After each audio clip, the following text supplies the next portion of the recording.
and it's a winning, never to lose. When we talk about vacation, though, it's always a cruise. It's Tony and Tommy with a TNT schmooze. Cruise Talk Weekly and we lighten the fuse. And a big welcome once again to another episode of Cruise Talk Weekly. I'm Tommy. And I am Tony, and we are here to talk about everything that's going on in cruising, particularly everything that's been going on in cruising really for the last, 12, 13 days. It's been a minute since we've touched base, and that's probably my fault because I was out celebrating my anniversary on the high seas with the lovely Jenny B. And but you know what? That's all behind us now. I can squelch my love for my bride, and now I got my love for my friend Tommy Casabona here on Cruise Talk Weekly. Tommy, how have you been for the last fortnight? Good. And can we make a rule? Can we just make a rule here? Just a quick, hard and fast and unbreakable rule that we never, let me look at the camera. We never, here at Cruise Talk Weekly, we will never have to apologize for being on a dang cruise, Tony. Yeah, I mean, that's really what the life is for us. And I know we're both the same, that anytime we get the opportunity to get on the high seas, we got to take it. Yes. And unfortunately, it's not our wills that really limit us on the high seas. Sometimes it's the technology because of the way we record this podcast remotely. But yeah, I'm excited. I think someday, I've got the visions of grandeur. I think someday we're going to actually record this podcast on a cruise ship together, which I think would be fascinating, be fun. It's going to happen. It's going to happen for sure. And we're going to enjoy it. And I think I got a feeling it'll happen sooner than people think. Sooner rather than later. We'll let you guys know. You guys can maybe tag along. I don't know. We'll look, I don't want to get too ahead of myself. But I tell you what, this ain't the week for cruising in the Middle East. One thing that happened while I was on my cruise is some sort of conflict broke out in the Persian Gulf. And it's really, I'll give the caveat on the front end. Things are very serious in life. People, in war, people losing their lives, tragedy, turmoil, all of that. But we're just a couple knuckleheads talking about cruising. So we're going to take a look at this conflict from a cruising perspective. And it's been pretty disruptive to cruising. The Strait of Hormuz, the Persian Gulf, it's all right there together. And one of the most popular cruising locations in that area is Dubai. And it's right, you make a little left turn through the Strait of Hormuz. Dubai is right there. You go a little further north up into the Persian Gulf, and Iran is right there. And of course, Iran, they got Iran, U.S., Israel, they got in a big old scrape. And Iran started shooting stuff off, and they started hitting stuff in Dubai, which made it really hard for 6 cruise lines that are sailing in that area, Dubai, Abu Dhabi, other places. And it's crazy. I believe the numbers were 15,000 cruisers, 20,000 crew members on cruise ships in Dubai, in Abu Dhabi. And all of a sudden, there's bombs exploding near there. A drone hit a hotel in Dubai, and that put everybody on lockdown. And so a big question for those cruisers became, how are we going to go home? And I tell you what, one of the biggest cruise ships in that area, MSC Euribia, they came up with a plan. They started offloading passengers 1,000 at a time. They were chartering planes where possible to repatriate people home. But at the end of the day, as they're doing that, they've also canceled the rest of their cruises for the season in that region. And then other cruise lines have done that too. Now, another cruise line that's drawing a little bit of criticism is Celestial Cruises. They have 2 cruise ships in that area, 2 cruise ships in their fleet, 2 cruise ships in that area. They're a small company. They need to get those ships out of there. They need to get through the Strait of Hormuz, and they need to get over to the Med so that they can continue with their business. They made the tough decision of just offloading all of their passengers into Dubai, and basically kind of said, okay, you're on your own now.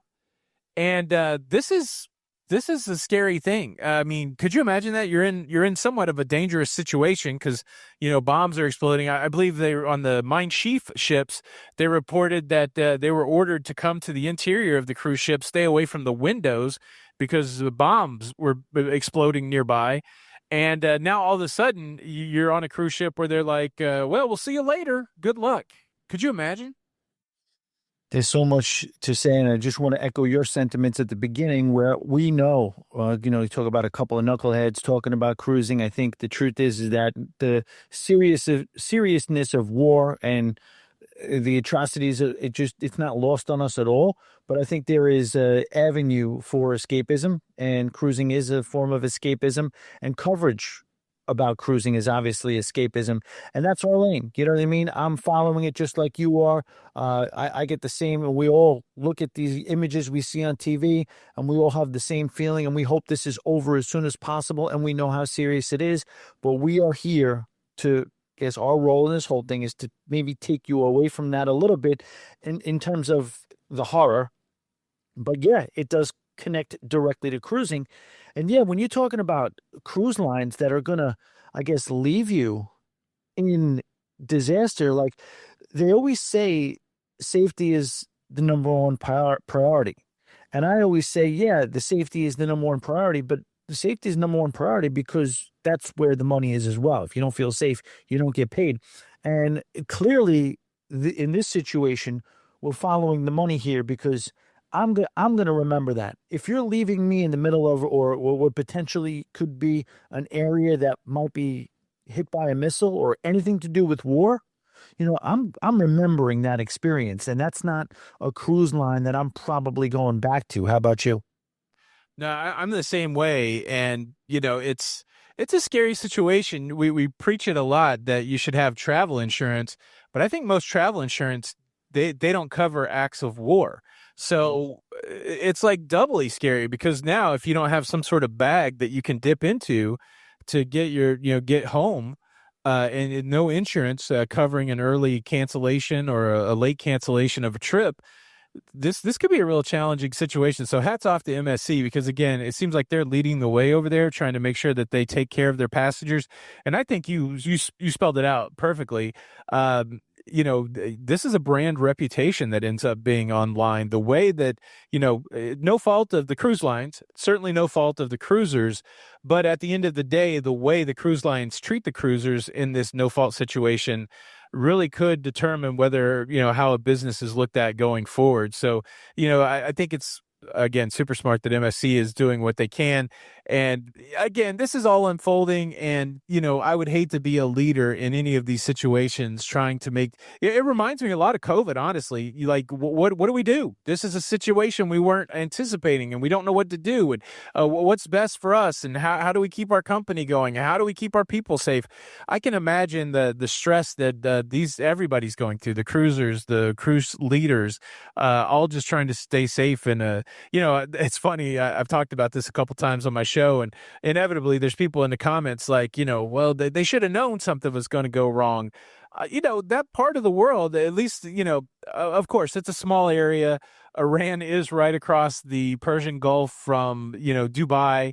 But for the most part, Dubai is really considered as a mecca for tourism. It's Instagrammable. It's where people go to be seen in some of the most palatial and beautiful places in the world. The world's tallest building there, the Burj Khalifa.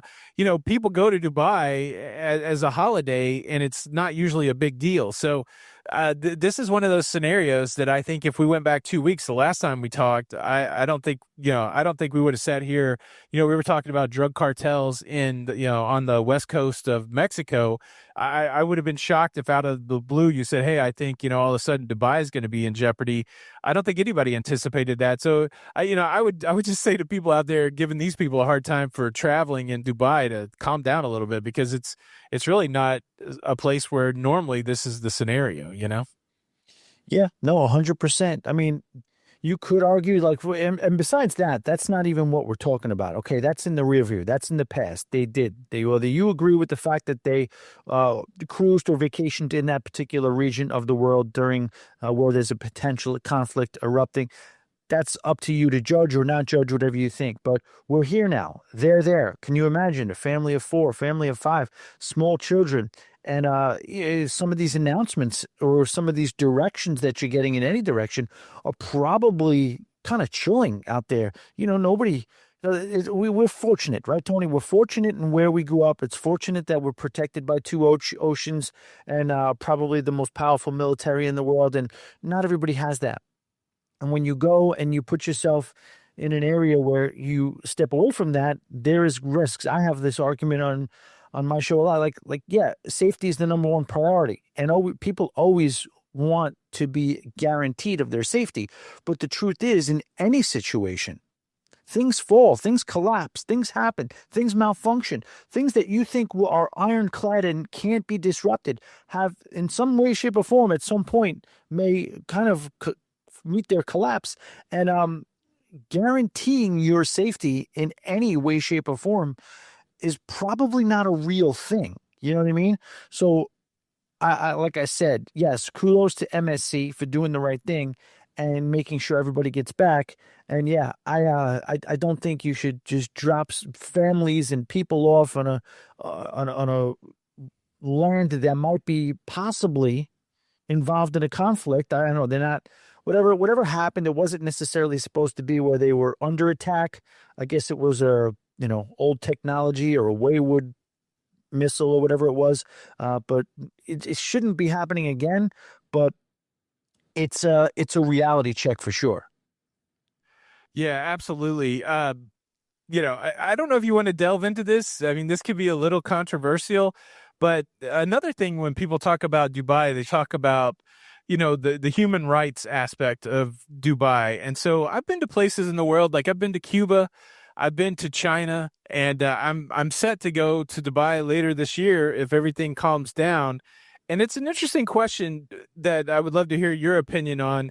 What do you think? Do you think it's good or bad for Americans to travel to places that don't have the best record for human rights? Idealistically, me personally, I kind of think it's good to go shine your light in the world. Now, I don't think you should go like an obnoxious American, entitled, all this kind of stuff. But I do think it is good to go places and to interact with people that may have some challenges, because I think it not only helps your own perspective, but maybe it helps their perspective. But I've seen some very strong opinions on this. What do you think? Do you think it's good to travel to places where maybe people aren't treated that well? So here's my perspective on that. And it's a great question. And it's a fascinating argument that I truly believe there is no right or wrong answer to. And I'll start with that.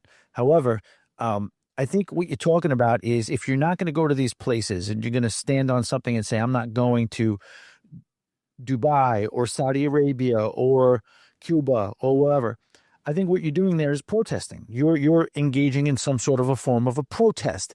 Myself, I'm not the biggest protester. That's not my lane. That's not really what I do. I agree with what you just said. I think you go there, you experience it. Because I went to Cuba too, and I got some crap for going to Cuba from some people.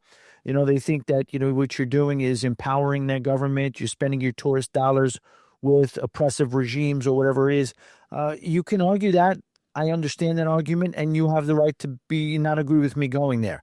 But at the same time, yes, I think, anytime you can kind of close this world down a little bit and reach out to people who are experiencing something else and kind of get that one-on-one and be able to come back to our homeland and be able to speak on it and spread the word, I think that's a good thing. Now, maybe there's experience, because when I went to Cuba, I felt like all the people were top notch. The thing in Cuba was crazy because, yes, it's an oppressive regime, but the people there are phenomenal, welcoming, hospitable, all that stuff. And we always wondered, and when I was there, I asked the direct question to some of the guys. I was like, well, how come you guys put up with this? He's like, well, our grandparents are so, I guess, I don't want to use the word brainwashed, but our grandparents are so kind of in line with how things were.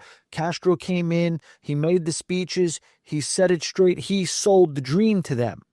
And the grandparents remain loyal, and the younger generation, from what they were telling me, is that to go against him would be going against our grandparents. And, I love to be able to come back and be able to say I got that perspective, so yeah. I'm okay with going there, learning, education. There's some things you can't get from textbooks, Tony. No, absolutely. I mean, if I've learned anything in the travels that I've been fortunate enough to have, you really learn when you go out and you experience these things. And the opposite side of it, I know people that have never left the state that they were born in, and they definitely have a different perspective than somebody who's traveled even to more places around the United States. So, I think it would be hard to argue that there isn't value in travel. And again, I think it's important to go to places that are contentious, not only for your own perspective, but also possibly to be a little bit of a light in those places. That may be too hippy dippy or idealistic, but I believe that's true, man. Like I don't know. Again, I hope, as you said it well, I hope this conflict is resolved with and I hope, it's such a sad thing when there's these conflicts and, there's of course human beings involved all the way around. So yeah, it's definitely impacting cruising. I said it a little bit on my show today, though. It's not impacting everybody in cruising. So, that's the other thing that hits me with a lot of these things that we talk about. Sometimes I'll talk about something that I know doesn't impact a lot of people, and I'll be like, does anybody really care? And I feel like this thing's big enough, obviously, even though most people aren't cruising in Dubai. I mean, the overall conflict is big enough that people care. But it's so funny how sometimes these outlier events in cruising really become a big deal. And 15,000 cruisers is a lot, but it's not millions of cruisers that are being impacted. So certainly, we hope that those people that are impacted, it works out well for them. And again, I'm pulling for these companies. I don't want to see a company go under because a drone hit a hotel in Dubai, right? Wouldn't that be wild? Just a simple catalyst event becomes like that butterfly effect. Some drone hits a hotel, everything locks down, and these ships can't get to a place where they can make money. And all of a sudden, that cruise company goes under, costing people's jobs. And it's the world, man. It's so crazy sometimes. It really, really is. Now, let's transition a little bit. We've got a lot of stuff to talk about. I was on a cruise, but I did listen to your most recent podcast, the Always Be Booked Cruise podcast. You got a fantastic new theme song, but I did want to talk about Cabot. What'd you say this guy's Cabot name was that the discovered Canada? I was like, Tommy nerded out on me. Like, we've talked about this before. I was like, maybe we need a new segment about explorers because you got into it on your show today. If you on the Patreon, I've done like back-to-back shows because you learn you're not interested when you're learning this stuff in 5th grade. You know what I mean? You're not really that interested, but then you kind of revisit it when you're an adult and it becomes fascinating. You know what I mean? It's like every bit as challenging or risky and exciting and all that stuff as basically space exploration. When you're talking about just getting on a hunk of wood and traveling across the ocean with, 20 of your best friends and maybe enough to eat for a week or two, but then the journey takes a month. So I didn't know I was going to get fact checked, but I'll take my shot at it. And you're right to do that. I believe, somebody correct me if I'm wrong, Giovanni Cabota is John Cabot. He's out of Italy. He's a fella out of Italy, Tony. Look, I'm not fact checking anything. I believe that whatever you're saying is gospel to me. And you might want to fact check. Selfishly, I'm just using this conversation so I can plug another book and not look too nerdy. Oh, okay. So here's the book. I think you would love this one. I read this on the cruise. This was written in the 1950s. It's called A Night to Remember by William Lord, or Walter Lord. And this guy interviewed a boatload of people, pun intended, that were a part of the sinking of the Titanic. And what he did in this book is he went minute by minute through the whole sinking. So, this guy was on the watch and they hit the iceberg and these guys down in the boiler room noticed the gash, and it goes all the way through the whole sinking, how, the lifeboats weren't quite filled up, what the rich people did, what the poor people did. And some people said I shouldn't have read that on a cruise ship, but, it's going to be what it's going to be. I'm recommending this book, A Night to Remember. I guess it's a classic. I've never really read anything on Titanic. I feel like I've watched a lot of documentaries and stuff like that. But one person that was not on there, no passenger of record named Giovanni Cabote, or whatever you said his name was. I think Cabota. Well, look, I think we're fun-loving guys, you and I, but I think it's okay that we're nerdy every once in a while. So there you go. You've learned about the Italian explorer that discovered parts of Canada. I've been on that Cabot Trail, and then you've also learned about a Titanic book. What do you think? Bad mojo to read about the Titanic or watch the Titanic on a cruise ship? No, you're facing your fears. There's also incredible podcast that seemed to go on forever. I thought this thing was going to end. It's like 17 episodes, 18 episodes, and it's like that too. It has voice actors, but also people narrating who had relatives that were there. And it had actual footage, audio from people, and they kind of did the same thing from literally start to finish.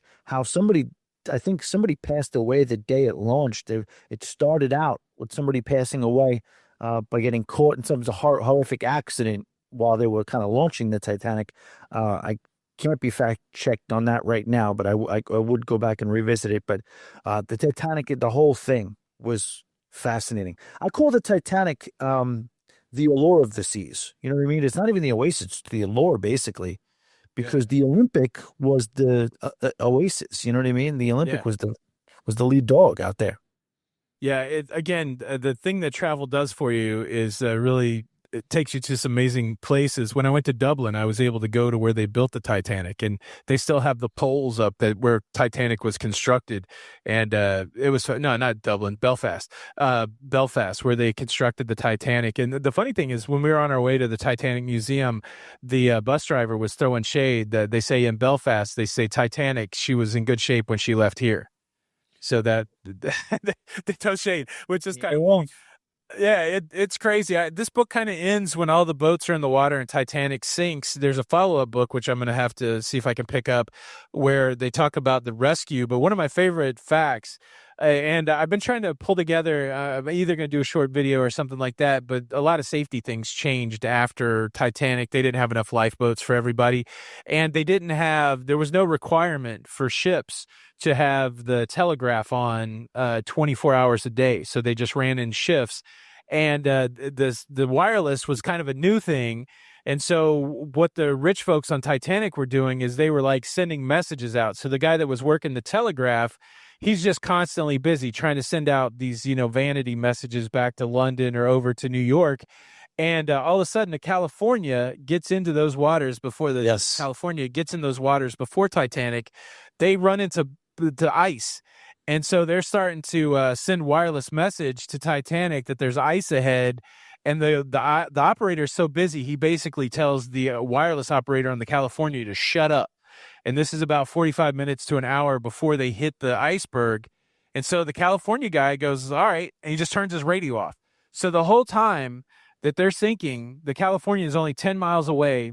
Titanic is wiring everybody, but California doesn't hear them because they're mad. They've shut the radio off. Titanic's shooting rockets up in the air. At no time does the 10-mile away, the closest ship, California, respond to the Titanic. I think the Carpathia is like 50 or 60 miles away. That's who actually shows up to rescue people. So it's just fascinating to me, just the kind of comedy of errors that, the ship is essentially unsinkable unless the gash in the thing is long enough to overflow 4 or 5 compartments, and then it is sinkable. And it's wild. I mean, it's, something that's always been constant, at least in our life, right? I'm sure at a young age you knew about Titanic, but it's wild that it's still, when we start cruising, that things really start to reverberate. I was just on the Enchanted Princess, and they showed the Love Boat. And I don't know if my biggest takeaway from the Enchanted Princess is the one episode of Love Boat that I watched, but I do want to talk about it. One of the main, Love Boat, they have several storylines, right? All these people come on the ship, and this is one of the later seasons of Love Boat. And what was wild is they actually changed the entrance. I think Kathy Lee started singing, or I think it's Kathy Lee. Some woman started singing the tune, the theme song, instead of the dude that sang it in the original series or the original seasons. And they started showing a lot of more of the cruise terminal. So they showed people walking through a cruise terminal. They showed people walking down a gangway. Because you remember those early seasons, they would just show up on what looked like the entrance to the ship. But the storyline that kind of was fascinating to me is there was a couple that had been coming to that cruise ship every year on the same date, staying in the same cabin for 10 years. But the storyline was this, that couple was actually, the crew thought that they were a married couple, but they were actually two people that were cheating on their spouses. And so they would just show up every year for an affair in the same cabin on the cruise ship. And it's an older couple. And on the first night, the guy wants to get busy, but the lady, she can't do it anymore because her husband is divorcing her. He had an affair with the secretary, and she felt so horrible that she realized that she shouldn't be cheating with the other guy because it wasn't nice to his wife. And so they spent the whole hour, the guy's still trying to get in the older lady's pants. They spent a whole hour, and he had to come up with like a story that he was never even married so that they could be together. And I'm like, I wonder, that's a pretty crazy story for the 1970s, but or maybe it wasn't. That was a different time of free love. But I'm just shocked that we had a TV show that was based around two people cheating, and I don't know. I'm just shocked. I'm just shocked that they could resolve it, and I'm sure they resolved it in 43 minutes, right? Everything resolved after the last commercial break. Like, Yeah. you know, that's always like, even like the A-Team was always great. Like everything would be MacGyver. All those shows, everything would be crap until minute 43. And then in 2 minutes, everything would resolve. So that, I guess that's the magic of TV screenwriting. But yeah, Love Boat. Do you watch it? I used to watch it. I used to catch it. You know, it was crazy back in the day, in that era. And I'm a little bit younger than you, but I do remember kind of watching my parents, if they would watch some of those shows. There was like, what would you call that? A nighttime soap opera or whatever it was. You know, the whole vein of like, you know, Falcon Crest and Dynasty, and then you had Fantasy Island. They seemed like Fantasy Island and Love Boat, they had that vacation day. They had their getaway day was like Thursday or something. But Yeah. what I was fascinated because I would kind of get into it like from afar, but then I would see they would do these crossover shows. I used to like when they did that.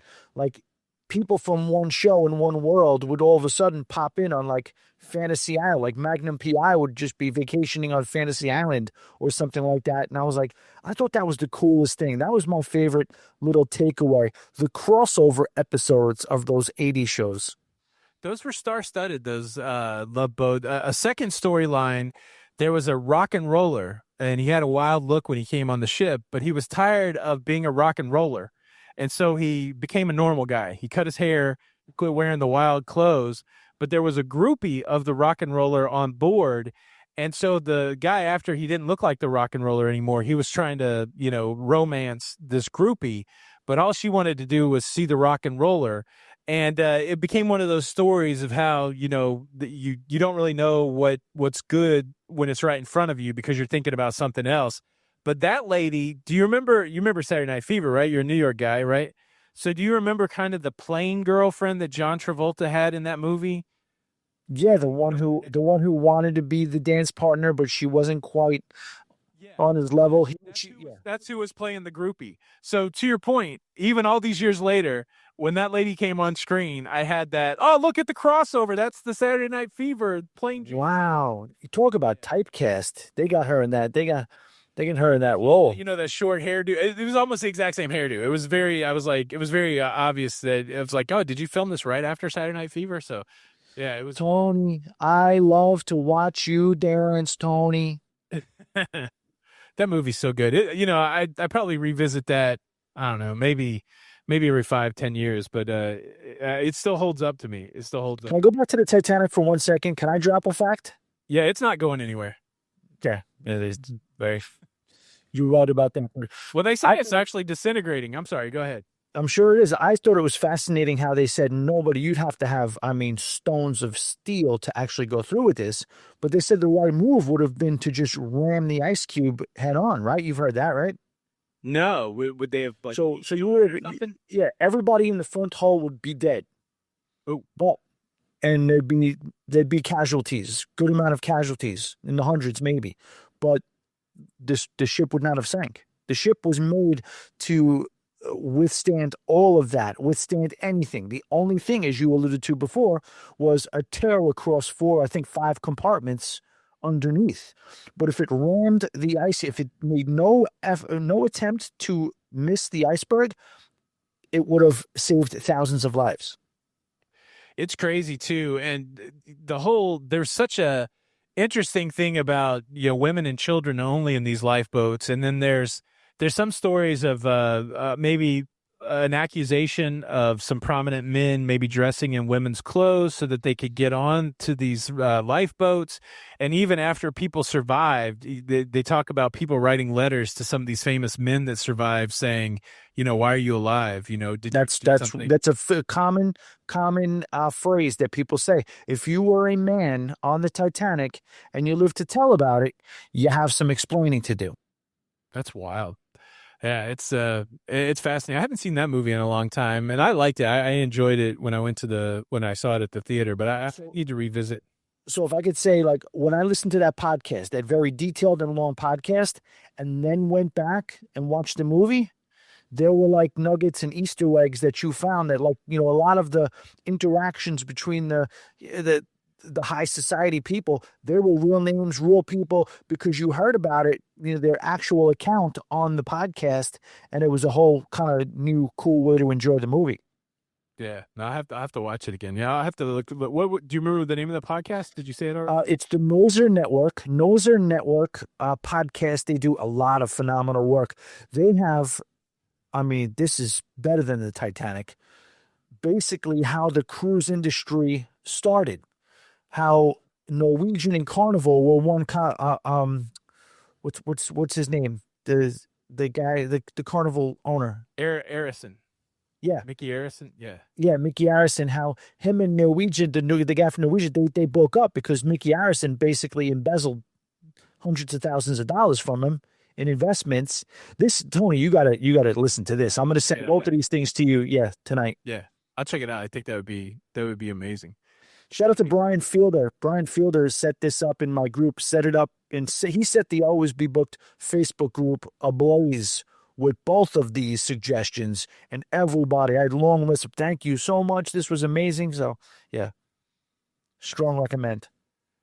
Well, what else is going on in cruising? We had a couple, while I was gone, we had a couple cruise companies start charging for stuff that they didn't used to charge for. And I even experienced this on the Enchanted Princess.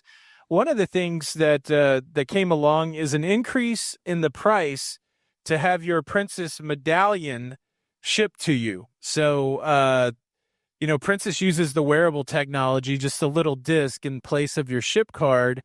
And normally, years ago, like when I went on my first Princess cruise, part of your check-in process was a spot where they said, hey, where can we mail your medallions to you?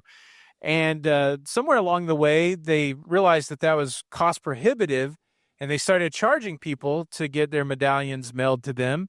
And then just over the last few days, they've doubled the price. Now, the interesting thing is having your medallions mailed to you is purely a convenience. When you go to Princess now, they don't have a set time. You can show up anytime you want. This is a neat thing that Princess does because the medallion technology is so good that you just walk in. They have a very quick embarkation process. But if you have your medallion, you go through this thing called the green lane, and the check-in process is super fast. They have all your information. You give a flash of the passport. They make sure you have your medallion. You walk onto the cruise ship. If you don't have your medallion, they have a blue lane where you go kind of more traditional. You go talk to an agent, you show them your passport, and then they go retrieve your medallion for you. So you don't have to buy your medallion in advance, but maybe it is a faster process. Our friend Don said that he never gets his medallion in advance. He cruises Princess all the time, and he said at most he's only had 5 more minutes of extra time when it comes to a check-in. But they've increased the price. If you want to get it mailed, it was $10 per household, and it's now $20 per household in the U.S. And if you're in Canada, it's $15, and it was $15, and now it's $25. And what they said is, we just want to ensure that your medallion gets to you in the best way possible. So basically, they said double the price because of mailing by FedEx or whatever. Better mail. Better mail, I guess. But again, this is just, the only reason it's notable is this is a thing that used to didn't cost you anything, came with your cruise fare, that now costs money. And then we just had the conversation and the big announcement from Royal Caribbean that starting on March the 15th, if you have one of the beverage packages, the refreshment package or the deluxe beverage package, which includes sodas, in the past, you would be given a souvenir cup that had an RFID chip in it, and you could use one of the many onboard freestyle Coca-Cola machines, which these are kind of big soda vending machines that have, I don't know how many combinations, but you could make a cherry Coke, or you could make a cream soda, lime Coke Zero. And this is kind of classic Royal Caribbean cruising to me. Those cups are synonymous. Fortunately, if you have the regular soda package, you're still going to get the cup. But for the more expensive packages that that include all of the non-alcoholic beverages, which is the refreshment package or the alcoholic package, you're going to have to pay $4.99 to have a cup so that you can use those freestyle machines. Now, much like the Medallion, you can still get soda without the cup. You can get a can from the bar. You can get something from the gun from the bar. But do we care that there's still an option out there? Because again, this is something that was included when you bought something that is now extra. What do you think? Well, with both these situations, it's like almost like it's been a little quiet with them, I guess, ramming up charges in our faces for a while. So it's almost like they've gotten so used to it. These are two pretty benign situations when it comes to that. I think the answer is, like you just said a couple of times, and I agree with that. It's just another example of getting something for free that you now have to pay for, or getting something at a certain price that you now have to pay extra for. And I think what they're doing is basically, like, listen, we haven't upcharged anything in a while. These guys, they have nothing. They're talking about positive things. They're talking about, well, we don't want to constantly report upcharges, but this is what you're giving us. So it's crazy.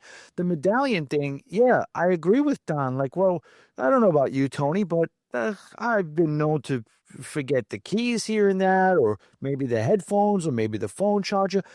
I don't know. Are you looking for another thing you got to remember to bring, a small little thing that you have to remember to bring on your cruise? I'm not. I would very much prefer to pick it up when I get on the ship. But, for those of you who choose to get it in advance, and a lot of stuff can go wrong, especially when you're dealing with a timetable. Your cruise is who knows, maybe if this famous world-class mail fails, I'd rather just get it on the ship.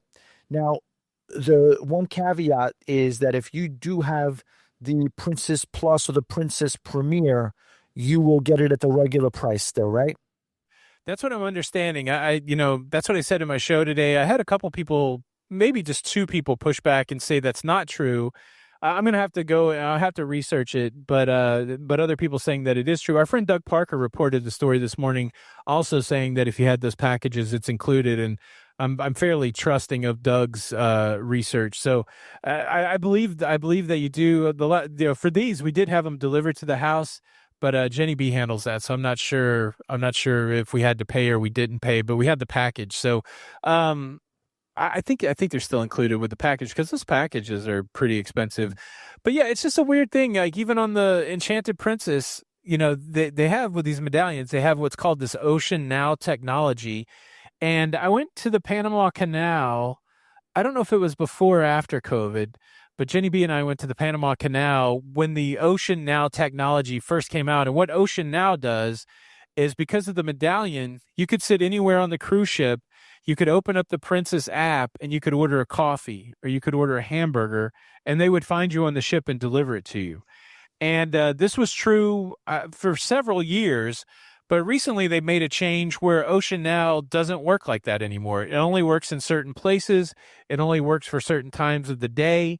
And again, that wasn't a money change, but that was a what you got for your money change. I love the fact when we were on the Island Princess going through the Panama Canal, you could go to this bar that was all the way forward, like a little lounge all the way forward on the ship early in the morning. If you wanted to read, you wanted to work or whatever, you just push a few buttons on your app and they would bring coffee to you. Now you got to go find coffee. Like, there was nowhere on the ship when I woke up at 7 or 6 in the morning where I could go sit and they would bring coffee to me. I would have to go to the International Cafe, or I'd have to go to one of the coffee spots. And it's a subtle change like that. They've even changed their, room service menu. They still have room service that you can get for no charge, but they've removed items that I'm assuming were overly popular or overly expensive. But you can still get a hamburger on Princess, but you can't get a hot dog, which I don't understand why you would remove the included hot dog off of the room service menu, but it's gone. So I do feel like we're continuing to see these cruise lines, tightening the belt, doing things more, from an operational perspective, finding places that they can cut cost so that they can drive more money to the bottom line. But, a lot of it is still this test with the customer. Like, okay, is is the hot dog going to make people mad? Yeah, I don't know. So it's, I said it today. I still think cruising is the best value. We said it on this show a couple times. I still think cruising is the best value, but I don't know how many more things they can take away that will make it not that value. And then, right before the show, you were texting me that NCL story.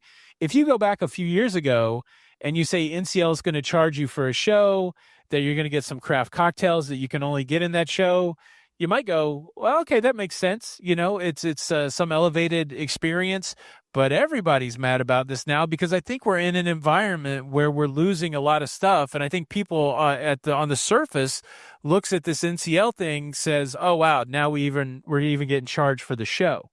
And I don't know where I'm at on that because, they used to have a dinner show on NCL. I know I was on a ship one time where I paid to go get dinner and a show. Certainly on the new Princess cruise ships, I paid to go to Spellbound, which is a magic show and drinks you could only get in the magic show. So I paid for that entertainment. On Royal Caribbean, they have the Royal Railway, which is a show and a dinner. So the idea that there's a specialty entertainment, if we want to label it that, we have, regular dining, we have specialty dining. There are several examples across many cruise lines of specialty entertainment. So when I heard about the Norwegian thing, I don't think I reacted in the same way that everybody else did, but I have seen some outcry like, this is BS, now we're getting charged for the show. Well, how did it hit you when you first heard about that Norwegian charging for a show?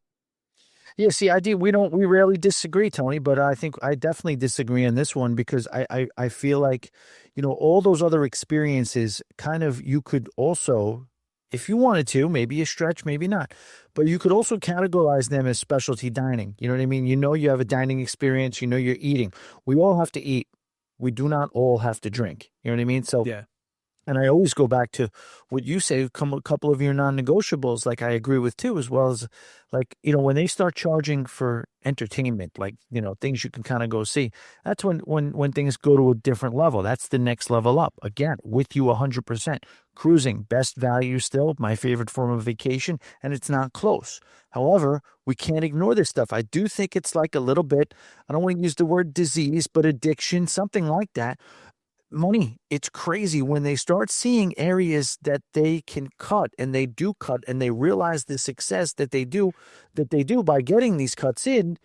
That doesn't satisfy them. That just, makes them thirst for more money. Where else can we cut? Yeah. If we could do this, but what I'll say here too is, as well, is like there's a thing in the record industry, not record industry. It did not sound like I'm 1984 or 1971, but hey, records are bad, man. You can say record industry. Yeah. When they were still working on album sales, I remember listening to an argument about who had more record sales. It might have been Nicki Minaj or Drake or something back maybe 10 years ago or so. And the argument they were having is that, okay, Nicki Minaj beat out Drake, but there was a word called bundle.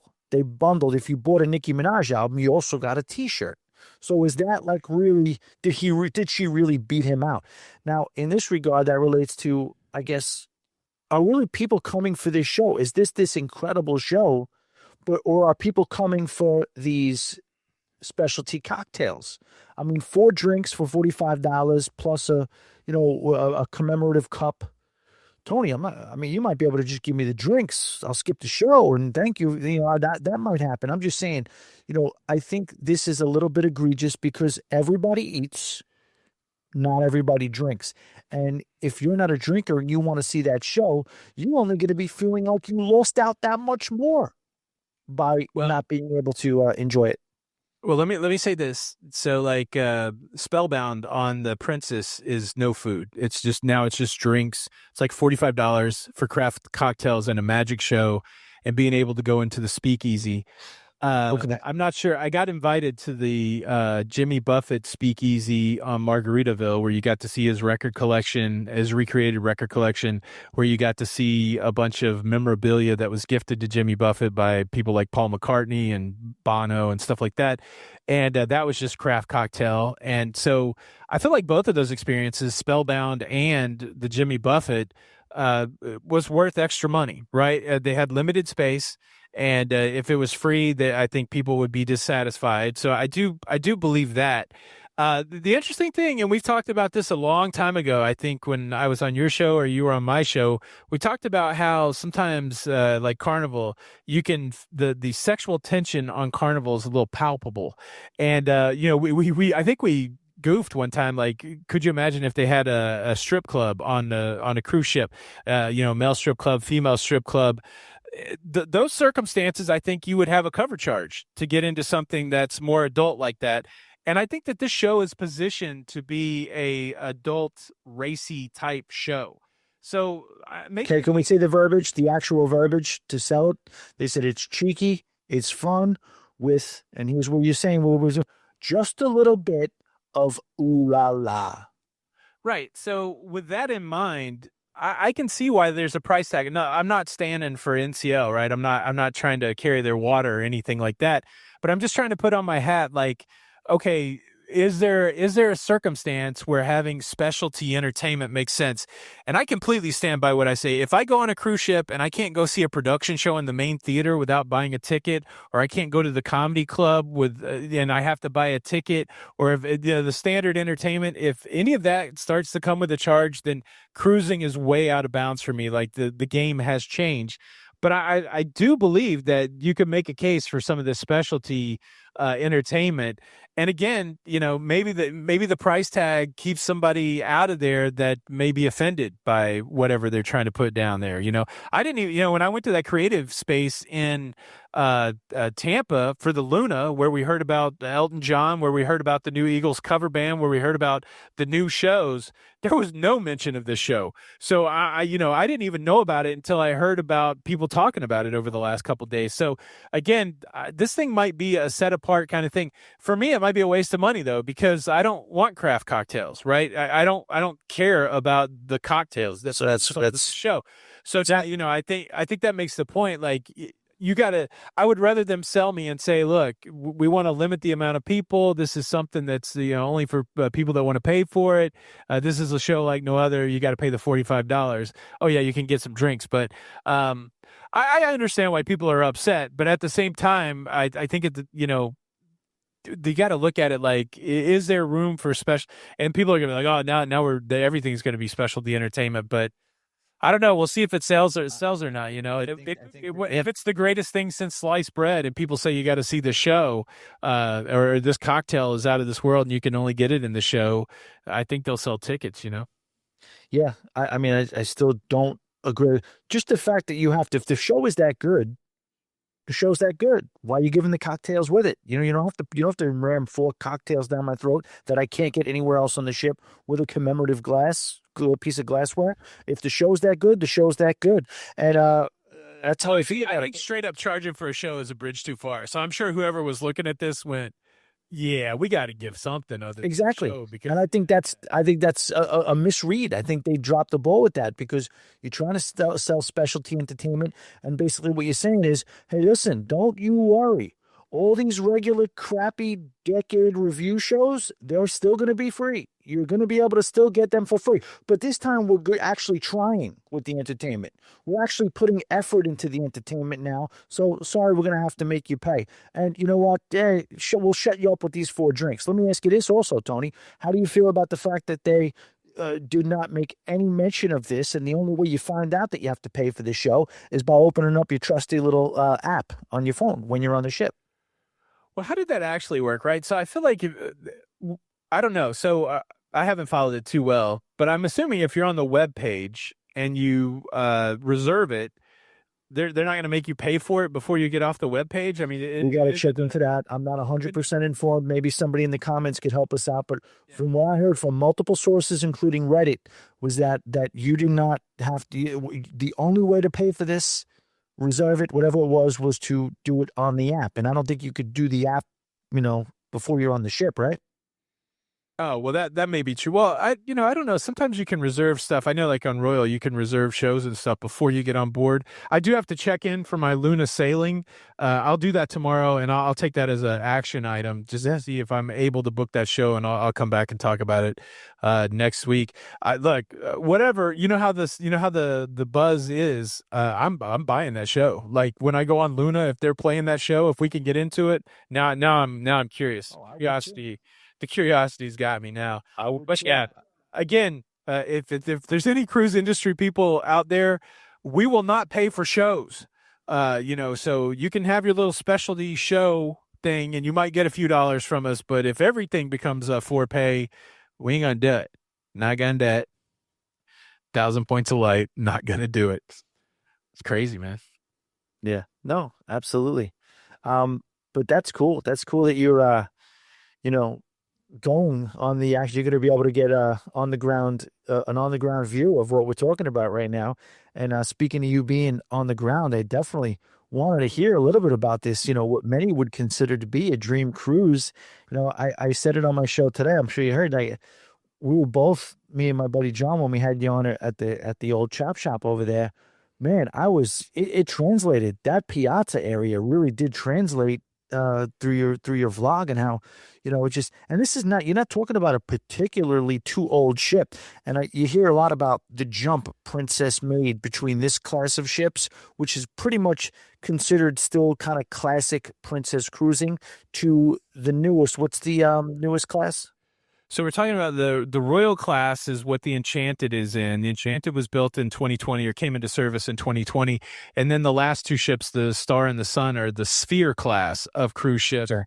And it's really divergent. I mean, you still have a big piazza, but it's not the same. So, I was thinking about it when I was filming that on Enchanted. Enchanted's like that, Star's like that, or Sun Princess. Sun Princess is like that, not Sun.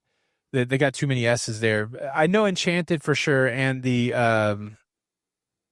what was the ship that I was on? Sky Princess, that are like that. And I think those were the last two ships that had that style of piazza. What I really love about it, and Sun and Star do it pretty well.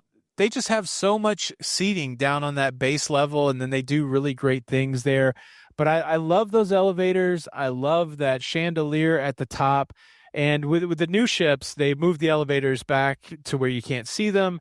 They still have a big multi-deck piazza, but you can't really, like if you're up on deck 9, you can't necessarily see to the bottom in the same way that you can on that Enchanted. It's a beautiful ship, man. It was an amazing cruise. Awesome.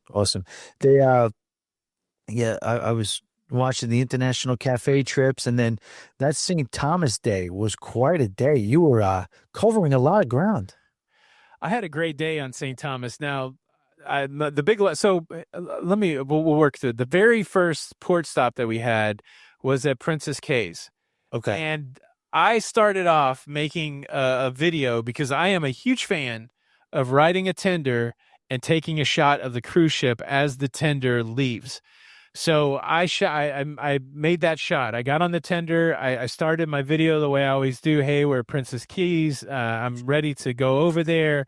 I'm going to show you guys the goods, blah, blah, blah. I ride the tender over there. I walk all throughout Princess Keys. I do a tour. I ride back. The whole time, somehow my camera had got set to slow motion. Ooh. So I got no audio, and I have crazy huge video files. And so that was the first port stop. Then we had a sea day before we got to St. Thomas. So I was pretty bummed out after that day because I really wanted to show that. And so I said, you know what, I'm gonna give it the old college try. I'm really gonna make a day of St. Thomas. And I booked an excursion. And the problem is sometimes I get so busy I don't really plan things out. I think when we talked before I went on the cruise, I didn't have anything planned out. So I essentially booked an excursion that I'd already done before, and I didn't even realize it until I got on the excursion, which was insane. So, but, I got out early because I wanted to film the ships. I wanted to do some ship spotting. I love going to St. Thomas. And then I hit that village there, and I looked up, and I saw the gondolas at Paradise Point, and I said, you know what? I'm going over there. And I decided. So I had about 2 hours. I don't know how far the distance is. I've had a bum knee for a while. I just went over there. So I went and I made it over to the gondolas. I went up to Paradise Point. I had a bushwhacker. I made it back down. I came back to the cruise ship. And by the time I got back to the cruise ship, I had about 6,000 or 7,000 steps in. Now, mind you, when I'm at home, I've only been averaging 3,000 steps a day. So I really got to work on my stamina. I guess I really haven't cruised in the way this year that I had previously. I've just been going to easy places. And so I was already kind of worn out. And so then we go on this excursion, and then I recognize, oh, I've been here before. So I'm in this botanical garden. We're basically climbing up a mountain. You're climbing down a mountain. You're all over the place. Then we go up to the mountaintop. So by the time I get back, it's been a good, the whole day I've been 5, 6 hours, 7 hours out in St. Thomas, and I've walked about 14,000 steps. I had a blast. St. Thomas continues to deliver. You told me to go to St. John. 2 days before the stop in St. Thomas, there was an excursion I could have booked and walked over to went to St. John. I waited too long. So then I'm just like stuck with this thing. I had a great time in St. Thomas, but I feel like I could have done it better. But the next day we were going to Dominica, which I've never been to before. And I woke up the next day and I was wrecked. I was wrecked to the point where even though I had an excursion, Jenny B was like, I don't think you should go out. And when Jenny B says that she didn't think I should go out, I don't go out. So I stayed on board for 2 days. I stayed on board for Dominica. I stayed on board for Barbados, which I've been to before. I've had some great excursions in Barbados. But then finally I got some good wind under me and went to Martinique, and I'm so glad I did. That place was fascinating. But yeah, so I ended up getting off the ship like 3 times, and I probably could have done more. But again, we were kind of there chilling for our anniversary and Jenny's birthday and had a really good time. But I hit it hard St. Thomas Day, and it kind of knocked me out. I would say that it's like you got to get a lot of credit for that because all those steps you said 6, 7,000 even before you get your excursion started. But even when you're not hiking in the mountains, St. Thomas is not necessarily flat anywhere. You're trudging up hills and going around bends, and you took that on. Isn't that the best feeling though? I know I like it the next day when you feel like you can't move, but because of you kind of like, that soreness, I kind of embrace it a lot. But I really enjoyed watching the St. Thomas vlog, and I gotta say, shout out to our buddy Doug Parker. Last time I was at that bar that you went and you up the top of the gondola, we had a blast up there. And that is, if you're talking about spotting cruise ships, that is, I mean, you look and you think you're looking at a picture, you think you're looking at a screensaver. Same thing with Mountaintop. And I'm also I never stop being impressed with something every time, or whatever I go to St. Thomas every couple of years, how far it's come since when I got there. It was just literally, you wanted to take an excursion like that, you hailed those things, those open air safaris, you just hailed them. There was a Hooters that we used to start at, have 3 or 4 Jim Beams to start the day for breakfast, and then we'd hail one of those things. You give them $30, they're yours for the day. We go to Coral World, then we'd head up to Mountaintop, and it was the bars were very, Senior Frogs was there back then, but now it's all structured. There's dispatchers, everything's done by an excursion. It's much more organized. There's schedules for things. It's a little bittersweet for me, but still love going to St. Thomas, man. Love every minute of it. I tell you, I love it when something new catches you. I've probably made that walk 5, 6 times, and I never noticed the bookstore that was there. And the reason I was on the lookout for the bookstore is it was Jenny B's birthday while we were on the cruise. And because I was on the previous cruise and I was, trying to make sure I had something for our anniversary, the day I got off the Kevin Smith cruise was our anniversary. And I did good getting gifts and cards and all that. But by the time we got on the next cruise, just 2 days later, I didn't have a birthday card. And I was like, oh man, I need to find a birthday card. Maybe this bookstore has it. And they did have some cards. They had some really nice art cards that were blank, and I was able to get a beautiful card and write out a nice card for Jenny for her birthday. But what was so cool to me about that island bookstore, and I've been trying to read more, so I've been reading Hemingway's Old Man and the Sea, and sometimes I'll be on these excursions and I'll take pictures and be like, oh, if I was somebody who could paint, wouldn't it be cool to try to take this as a reference image and paint? But in that bookstore, there was a whole section of sketchbooks and paint and all this island type stuff, and it really kind of reminds you why sometimes people come to the islands to be creative or to be artistic realistic. And it's so neat to see that bookstore encouraging that. I mean, they had everything that you wanted. They had a big game section and all that too, but they had a huge journaling section, a huge writing section, a huge art supply section. And I was like, yeah, there's probably somebody that came down to St. Thomas that maybe, is out on a boat somewhere that they came and bought a scratch pad or sketchbook, and they're out there painting the Caribbean. So I got a little romanticized. I got a little delirious walking all those steps, and I was kind of romanticizing the thing as I came back too. But the other thing that I didn't even realize, and I've been to St. Thomas a lot, I just didn't even realize the Dutch connection. And I'd probably seen the Little Mermaid statue there in the kind of the little port area a lot, but I don't know that I paid much attention to it. But now that I've been to or Denmark, not the Dutch, but the Danish connection, but since I've been to Denmark and seen the Little Mermaid there, all of a sudden I'm like, oh, why is the Little Mermaid here? And I didn't realize that Denmark had owned St. Thomas until the U.S. bought it in 1912. So it was a cool day. I really had a good time in St. Thomas. Awesome. Did you notice how maniacal they are about saying good morning, the locals? No, I didn't notice that. No, they are like, it's a thing where if you could be as pleasant in the world, you could be, how are you? It's so good to see you. You look great today. I just said good morning to you. Are you saying it back or what?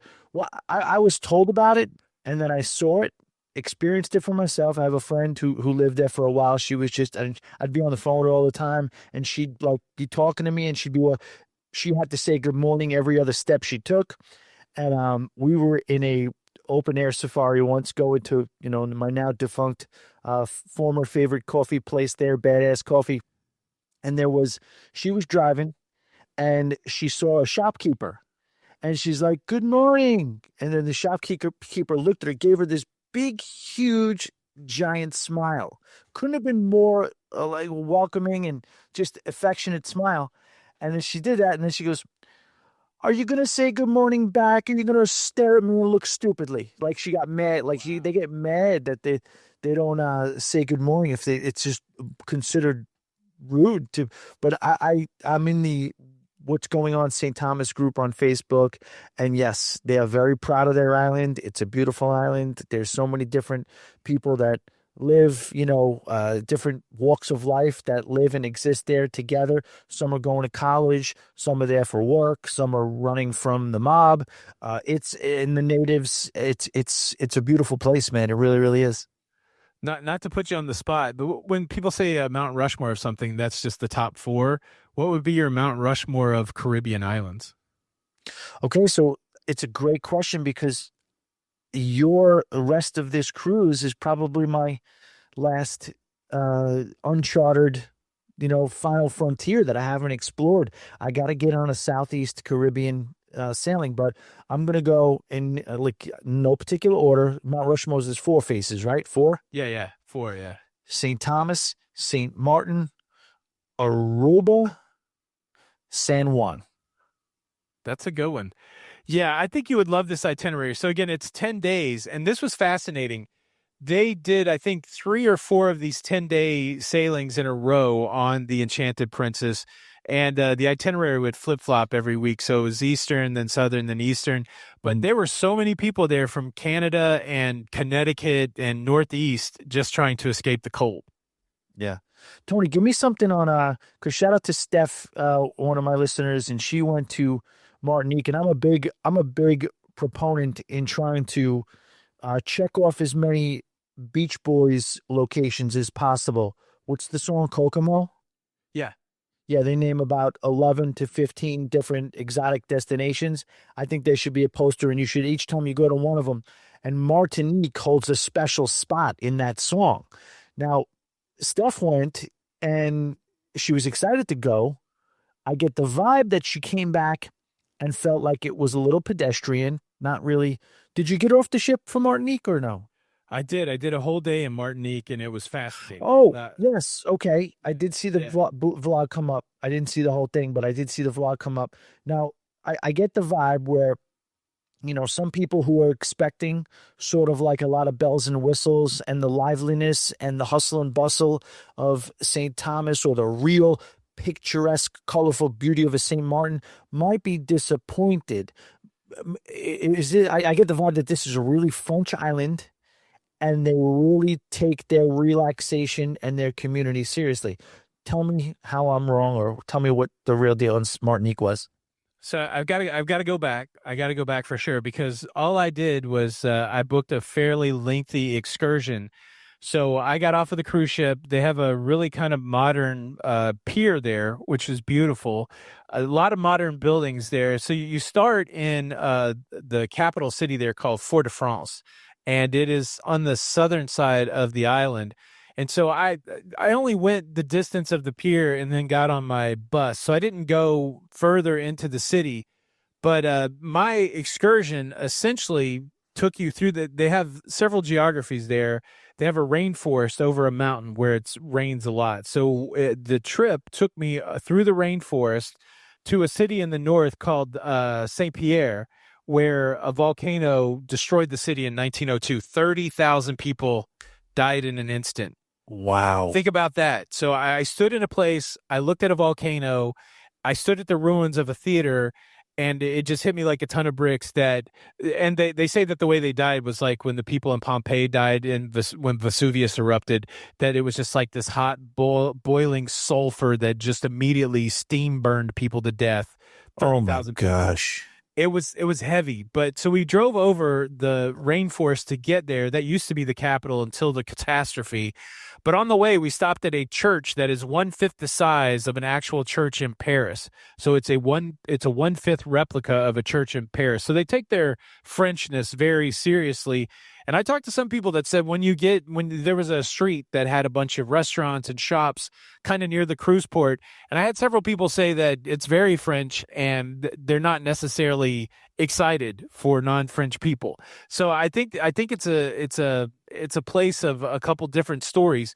Now, where we went on the excursion was fantastic. We had a French tour guide named Delphine. We went over through the rainforest. We went to that church. We went to a rum distillery there. So the history of the island is that Columbus did a drive-by, and as he stopped, he realized that it was too overgrown to go inland, so he just kept going. Then a few years later, a guy from France went there and pushed into the island and realized that there was sugarcane there. And this is still at the time where Caribbean sugar was sought after by Europe. And so they started exporting sugar from Martinique back to France. Now, to do the sugar, the island's got the same history as many of the Caribbean islands. They used African slave labor. And so that's how the Africans got to Martinique. But then eventually the sugar trade went away. And what's interesting about Martinique, like no other island, most of these places you go to, tourism is their number one economy. Guess what the number one economy in Martinique is? Guess. Wine? Bananas. 50% of their economy is exporting bananas back to France. And they also had a huge rum business at the, once the sugarcane became a rum business. But it's wild. The rum distillery we went to, the guy that started the distillery was out of the country when the volcano erupted. His whole family gets killed. And then he comes back and starts this rum factory, which is wild. But here's the thing that really blew my mind. As we were leaving Fort-de-France, it looks like West Virginia almost. Like if you've ever driven through the mountains going up north, there's all these houses on the hillside and all that kind of stuff. And you start to really understand that there's a huge population there. In the town where the cruise ship docks, Fort-de-France, 80,000 people. And for the island of Martinique, 370,000 people. Now, that's a lot for a Caribbean island. Definitely. So you have a very populated island. I think you would dig it. I need to go back. There was like a baguette shop right there, by the, so there's a lot of French stuff there, and they definitely have they're proud of their French heritage. It's, she was talking, it was funny. She's like, Fort-de-France is the current capital. Saint Pierre was the previous capital, but neither one of them are really the capital. Guess what the capital is? We're a French island. Paris is the capital. It's a department of France. And so they use the euro, that kind of thing. But I could see where people come away feeling it was a little cold. But from the history and stuff, I loved it. Well, I like it. I like his culture. Its culture is what it is. And, if that's, the the French people are a little bit cold towards people who aren't French or don't speak French, and they're upholding what they want as far as holding on to their culture there. You get a little bit of that vibe when you're in St. Martin. If you're either Marigot or at Grand Case, you see it. It runs deep, and the French people are into all things French for sure.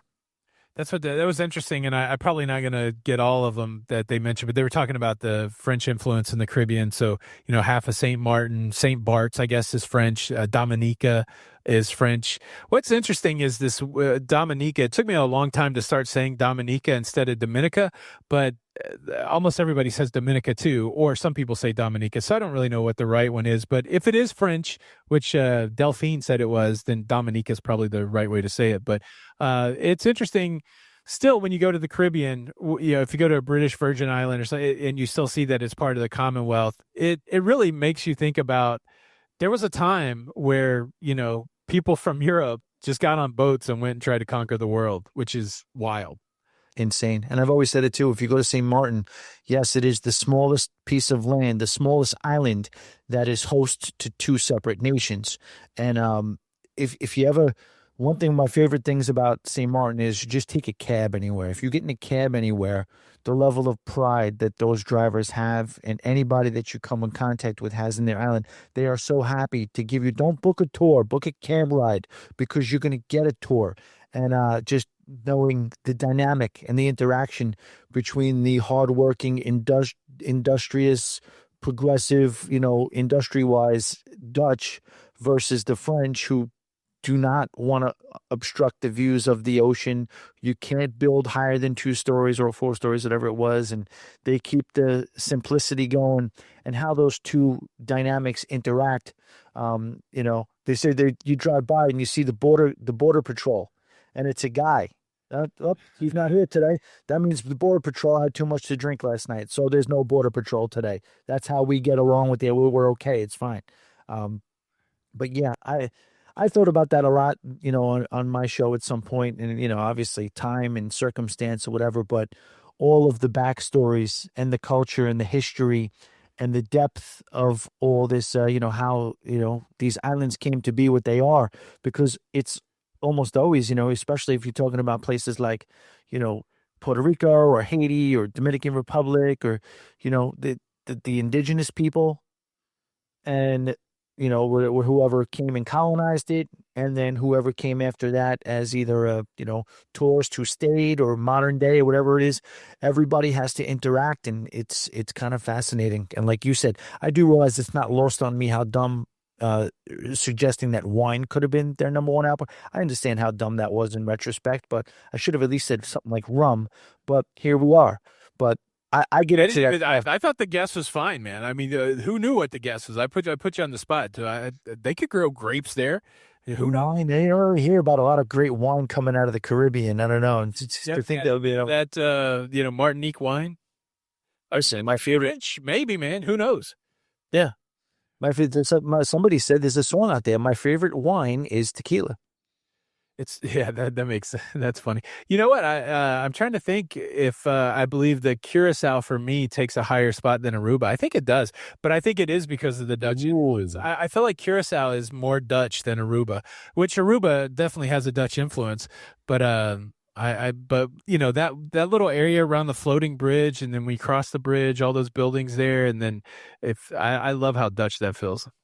Yeah, and they say that in Curacao, if you stay on the side of the port where the cruise is, it's just as artistic, but it's a lot more rustic. It's a lot more local. Where that fort is, that fort/shopping mall that they turned it into, whatever it is. Yeah. If you stay on that side, if you stay without going across the bridge, there's a lot of real history and more authentic Curacao to be seen. In that area.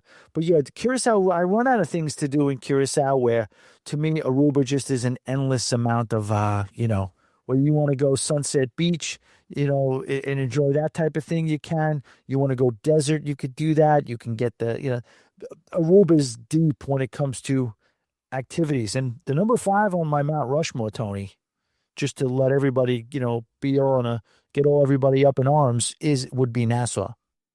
Nassau, look at you. There is a lot to do in Nassau. There's no, and I love the history of Nassau. I love the idea of pirates trying to start their own country.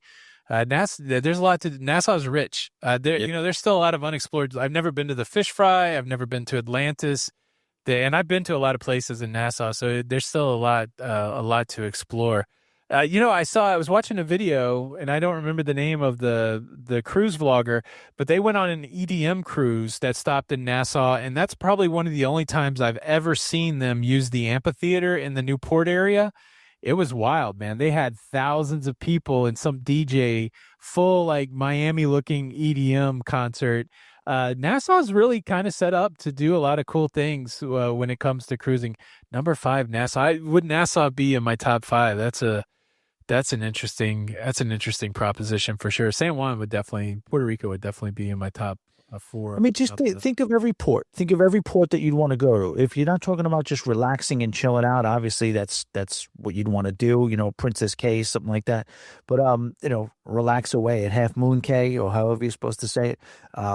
But just list it out. List out the things that you could do, the attractions, the depth of, like you said, you've never been to Atlantis. Atlantis is on 2 ends. You're not going to see too much of a better aquarium than you see at Atlantis. And that's before you get to a absolutely world-class water park. I mean, say what you want about Coco Cay. It's nice. It's great. And it's got the tallest or whatever, whatever superlative they're attaching it to nowadays, or the pool. But that, I mean, you're talking about Mayan or Aztec or whatever the structures are, and these thrill rides. You're going down these awesome slides underneath shark tanks. It's really, really cool. Yeah, you're gonna have to, take out a second mortgage on your way back, but it's still pretty impressive. Yeah. Wow. What else, man? What else is going on in cruising? I know. I don't know, man. I feel like there's been a lot going on, but not a lot going on this week in the news. Well, John Hewell had to come out against the beds again on the balconies. Balcony gate or bed gate. Yeah, I think we touched it a little bit because and also on your show, like you're a trailblazer. I like that. What'd you call it? A pathwayer. A path. What I'd say, a trendsetter. Yeah, that's right. Yeah, I asked the question. I don't know. I got a lot of feedback. I think maybe it's 60% think it's gross and 40% go with God, live and let live kind of thing. Yeah. That's the funny thing too. When we were talking about the charge for the show on NCL, I bet you most of the people that are outraged don't go to the shows anyways. Like, when did everybody become interested in the shows? You know what I mean? Most of the time when you talk about the shows, people are yawning like, oh, I don't go to the shows anyways. I could give, I don't care. But man, now that this is a charge show, people are all of a sudden, got the latest copy of the playbill trying to get into the theater or something. That's what I wonder. Like, it's a good point. It's a very good point. You're right. It is fun. It is fun to, get on the chip about stuff, right? So, again, do these people really care? I mean, I guess if you're going to be the next person using the mattress, maybe, I don't know, like, so what, the bottom of the mattress is dirty, I would say you should be way more concerned about what goes on top of the mattress before you get on that ship, because they're not going in there with a disinfector and a steam cleaner. They're not. They're just not.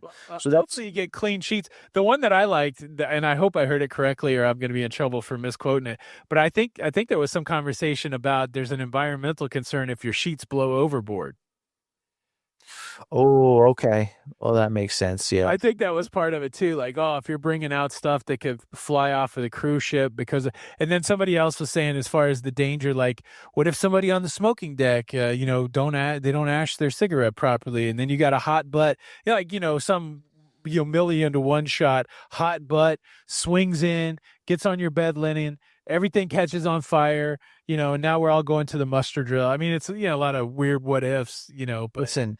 Carnival, Princess, I love you. John Heald coming out. That's why I even brought this up, because it got to the point where John Heald had to actually weigh in and make a statement on it. But I will say, no offense, and I'm not trying to get dark here. Not dark, but I'm not trying to call anybody out, but Carnival and Princess, you have put way worse things into the ocean than a bedsheet. Oh, he's going. Look, man, they paid their fine, sorta. and they promised never to do it again. How much was the fine? How much were those fines, Tony? In the $8. I think they paid $8. $8, with not with 9 zeros after that. Yeah. What did Princess dump the waste into like Glacier Bay or something, like, of all Yeah, the places? and I think they did it again. I think they did it again, and you actually heard language of them taking. We're going to kick you out of cruising. We're going to kick you out of cruising if you do this again. It's so crazy. The other thing that I speculate is like, are people just doing this for the clicks, right? Like I did a little cursory search on TikTok before I did my show today, and there's a lot of people dragging bedding out onto the balcony, So, of course, I think you had the best reason to do it when you had those inside balconies. You could lay there and watch the aqua show on the cruise, which is kind of a good way to do it. Yeah. Did you ever really do it when, all of a sudden you're on the inside balcony and somebody wakes up the next day, they go out to stretch their arms and legs and you're just looking at them, or they're looking at you across the way? I never had that moment, but I did have interactions. I woke up and they were on their balcony and I kind of waved, they waved, and my buddy John, he took a picture and posted it in the group that we were on for the cruising. And then I did get a bunch of responses. Yeah, we saw you. We saw you. We can't believe that nobody said a word, Tony. And we were deep into the 11:30. I got woken up by the continuous zip liners that would kind of fly right over my head. Zoom, zoom, zoom, and I'm just sitting there, just laying there. But yeah, it was fine. No harm, no foul. And yeah, while I did it, and I thought I was a little bit of a trailblazer for doing it, and I thought it would be a little bit of funny, maybe a little bit for the gram, I absolutely understand if people are going to make this a trend now that I've set the trend, they're going to continue on with it. I do understand that they have to put a stop to it. You can't have everybody doing that. I do understand that. I do like the fact that they have this blanket ruckus fee now, right? That they can invoke anytime they want. Yeah. I do think that's a beautiful thing. Like, we got a misconduct fee, and now this is part of it. They don't have to invent a new rule. They can just say betting on the balcony part of the misconduct fee. Man, it took me a good half hour to remember what I was going to ask you about in terms of the Medallion and St. Thomas. One thing that was interesting for me is I did take the gondolas at Paradise Point. I walked over there without a ticket, and I stood in line for 15 minutes. The ticket was $29.95. Now, I could have purchased an excursion ticket from the excursion desk on the Enchanted Princess for $39.95 and went to the gondola and just skipped the line at the Paradise Point.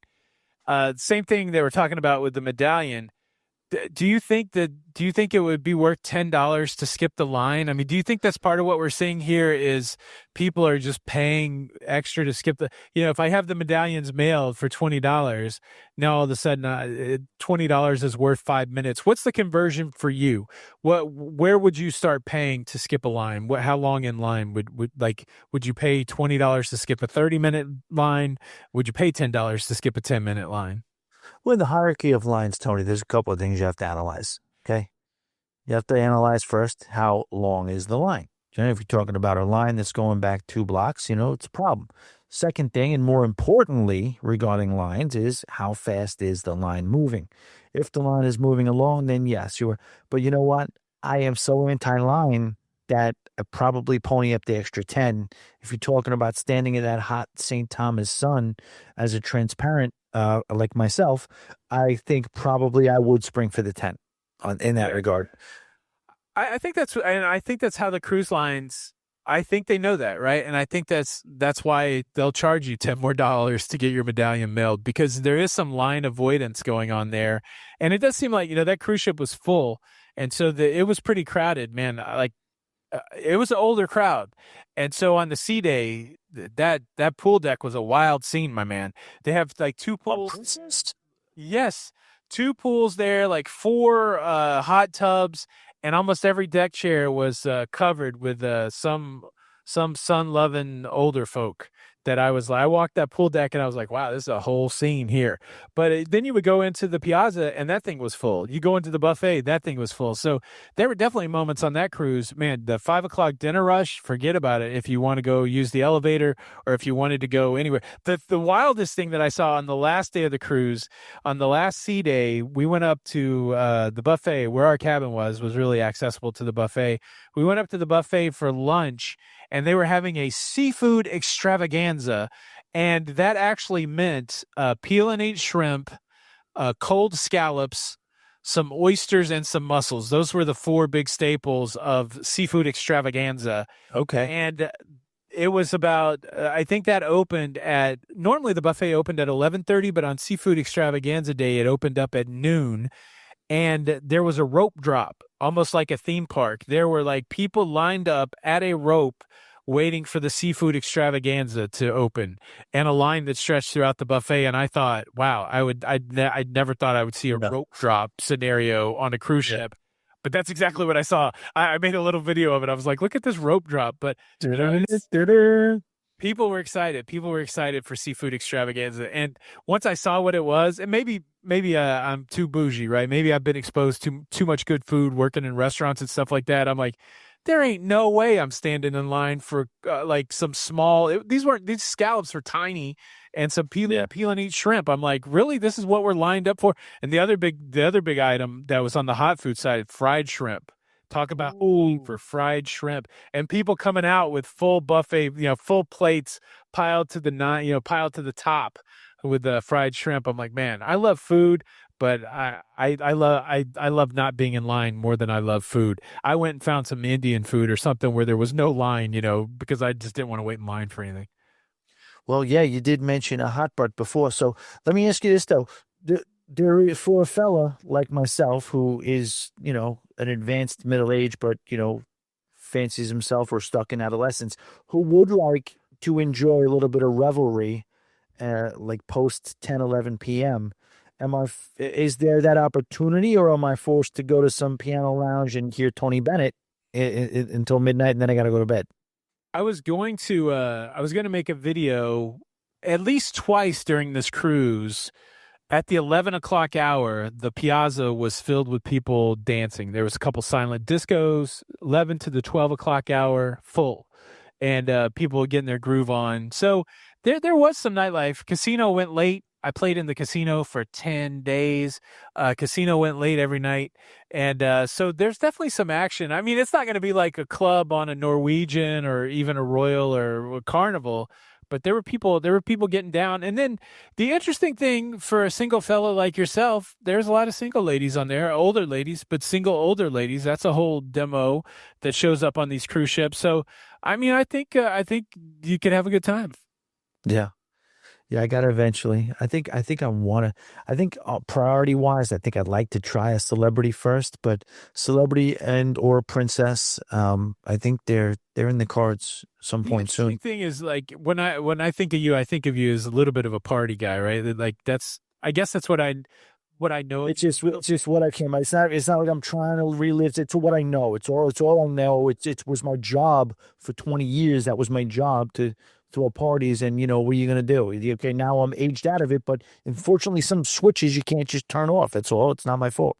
No, and I no blame, and I don't make any judgment for that, but I'm just saying I would love to see you in some of these scenarios. Like, would you hit a princess cruise and go, man, this is super lame? Because I'm a bit of a chameleon, right? Like I blend in everywhere, and so I can slow my blood down, my heartbeat down, and get at the pace of a princess. But I can also ramp myself up and get into a good old carnival vibe too. So I've seen it. I've seen it. I'm a little bit all over the place, but that's what I would love to see you in this scenario, to see if like this appealed to you at all. And I'm not much of a drinker, just on occasion.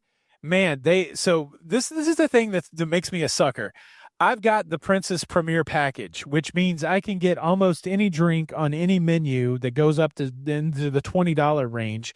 The one drink that I end up liking on the ship is a craft cocktail with a partnership of some high-end bar, which you would probably know the bar. And I don't even know, they make all the liquor clear. All the mixers are even clear. They do some sort of process to make it all clear. I got to pay $5 extra for each of these drinks outside the package. So I only had one a day. But it's called the Pan Am Punch. Let me see if I can tell what this craft cocktail bar is. Pan Am Punch. But I would go and play in the casino until all hours, and I would go have my nightcap, like I'm, in the field, like I'm Don Draper.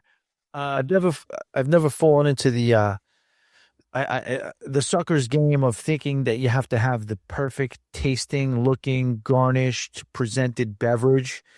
It's just not me. Like, honestly, we're all trying to get a little buzz going, and that's where it is. I don't necessarily need a drink. I always had the rule of thumb. If it takes you longer to make the drink than it does for me to consume the drink, we're getting a little too crazy with the drinks. A good, I don't go much past a good old fashioned. I like a good old fashioned.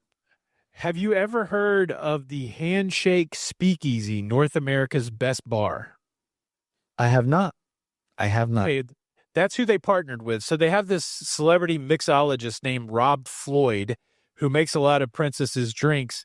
But then he worked with these handshake people, and on every one of the menus, they have these special. So these are the handshake exclusive to the Crooners Bar on Princess. The Pan Am Punch is Bacardi Superior, Aperol, Lemon, and Orgeat. Orgeat. That's the other rule. If you can't pronounce it, don't drink it. Yeah. What is it? What is it? If you can't pronounce it, don't drink it. That's rule number 2. But I would just say it sounds good. It sounds delicious, definitely. But yeah, I would, again, it would be a no-brainer. And I'm not necessarily trying to be cheap. We're on vacation. We're not afraid to spend a little money. But no, I'll do just fine finding something within the $20 range. They will not sell me or get me out of the because that's what they're trying to do. They're like, okay, it's definitely what they're trying to do. So yeah, this Aperol is orange in color. Whatever that liquor is, it's a bittersweet citrus liquor. And the guy kept talking about the Aperol. They do some sort of process where it comes out clear.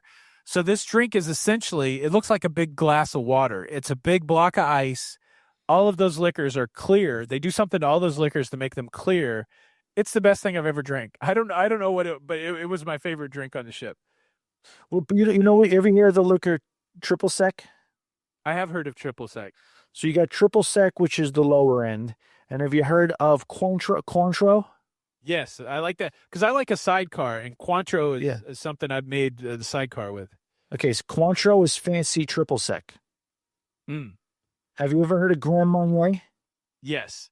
Grand Marnier is fancy Cointreau. Yeah.